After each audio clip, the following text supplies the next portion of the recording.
Hello friends, welcome back to our channel Relish the Curry.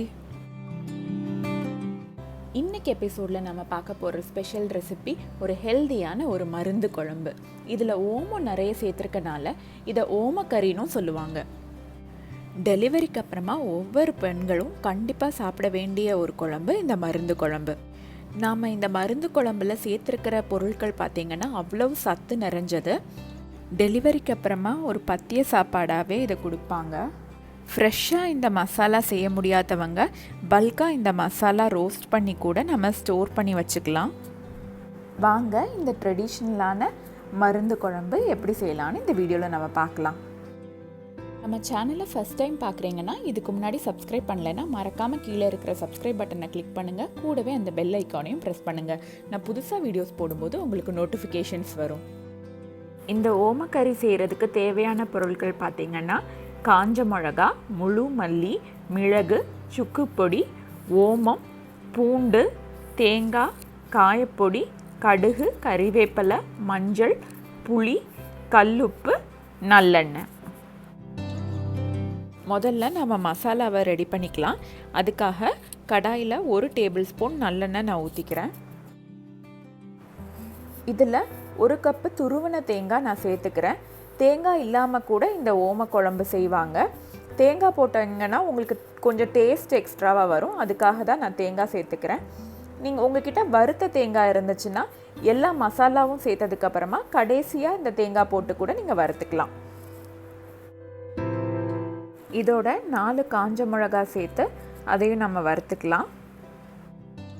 கூடவே கறிவேப்பிலை கொஞ்சம் சேர்த்து நம்ம அதை வதக்கிக்கலாம்.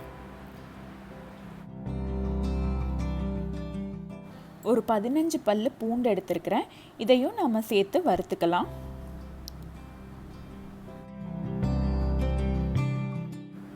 இதோட இப்போ 2 டேபிள் ஸ்பூன் கொத்தமல்லியும் 1 டீஸ்பூன் மிளகும் நம்ம சேர்த்து வதக்கிக்கலாம். இந்த அளவுக்கு நம்ம இதை நல்லா ரோஸ்ட் பண்ணணும். நல்லா வறுபட்டிருக்கு பாருங்கள். அந்த தேங்காய் எல்லாம் அப்படி நல்ல டார்க் ப்ரௌன் கலராக இருக்குது. ஸோ இந்த கலருக்கு வரணும். இப்போது இந்த குழம்புக்கு ரொம்பவே முக்கியமான ஓமத்தை நம்ம சேர்த்துக்கலாம். ஒரு 2 டேபிள் ஸ்பூன் ஓமம் நான் இதோட சேர்த்து நல்லா வறுத்துக்கிறேன்.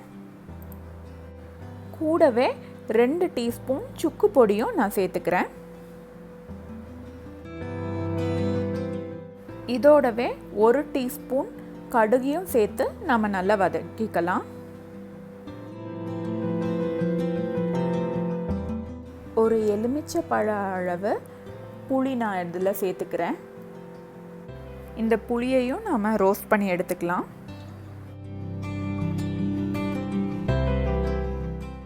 பெருங்காய பொடி ஒரு 1/4 டீஸ்பூன் நான் இதோட சேர்த்துக்கிறேன்.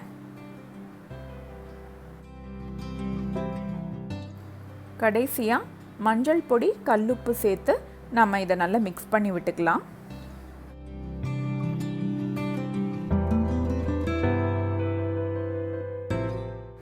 இந்த மசாலா பொருட்கள் எல்லாம் நீங்கள் ஒவ்வொன்றா தனியாக கூட வறுத்துக்கலாம், இல்லை மொத்தமாக போட்டு கூட நம்ம வறுத்து எடுத்துக்கலாம்.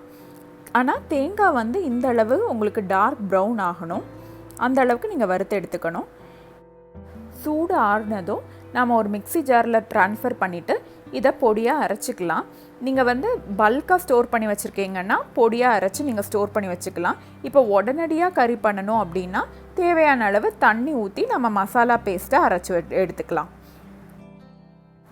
நாம் இப்போ உடனே குழம்பு செய்கிறதுனால நான் தண்ணி சேர்த்து மசாலா பேஸ்ட்டை அரைச்சி வச்சுருக்கிறேன். இந்த குழம்பு கூட நீங்கள் 2 இல்லை 3 நாள் கூட வச்சு யூஸ் பண்ணலாம். அதுக்காக நான் ஒரு கொஞ்சம் ஜாஸ்தியாகவே எண்ணெய் எடுத்துக்கிறேன். ஒரு 3 டேபிள் ஸ்பூன் நல்லெண்ணெய் நான் ஊற்றிக்கிறேன்.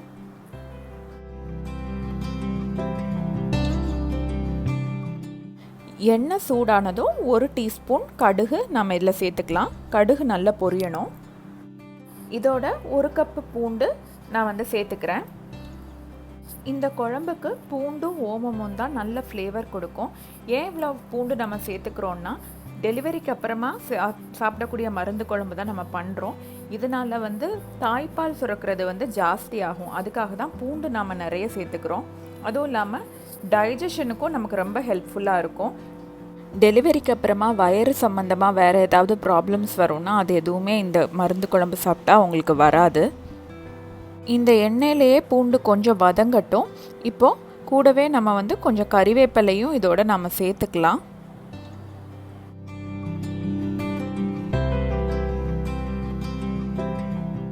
பூண்டு லைட்டாக கலர் சேஞ்ச் ஆக ஆரம்பித்த உடனேயே நம்ம அரைச்சி வச்சுருக்கிற அந்த மசாலா பேஸ்ட்டை நம்ம இதோட சேர்த்துக்கலாம். பூண்டு கருகிட விடக்கூடாது. இந்த ஸ்டேஜ்லேயே நம்ம எல்லா மசாலாவையும் ஆட் பண்ணிக்கலாம். குழம்புக்கு தேவையான அளவு தண்ணி சேர்த்து நம்ம இப்போ இந்த குழம்பை கொதிக்க விட வேண்டியது தான். நீங்கள் மீன் சாப்பிடுவீங்க அப்படின்னா இந்த ஸ்டேஜில் மீன் கூட நீங்கள் சேர்த்துக்கலாம். பூண்டை கொஞ்சம் கம்மி பண்ணிவிட்டு உங்களுக்கு பிடிச்ச மீனை இந்த குழம்போட நீங்கள் சேர்த்து கொதிக்க வச்சு எடுத்துக்கலாம். இப்போ பார்த்திங்கன்னா குழம்பு நல்லா கொதிச்சாச்சு. இப்போ பார்த்திங்கன்னா பூண்டுமே நல்லா வெந்திருக்கும். பூண்டு நல்லா வெந்திருந்துச்சுன்னா நம்ம அடுப்பை அணைச்சிட வேண்டியது தான். குழம்பு ரெடி ஆகிடுச்சு. நல்ல வாசனையும் வருது. மேலே பார்த்திங்கன்னா அந்த எண்ணெயும் அப்படி நல்லா மிதக்க ஆரம்பிச்சிருச்சு. நமக்கு கரெக்டான பக்குவத்தில் இந்த குழம்பு நல்லா சூப்பராக ரெடி ஆகிடுச்சு.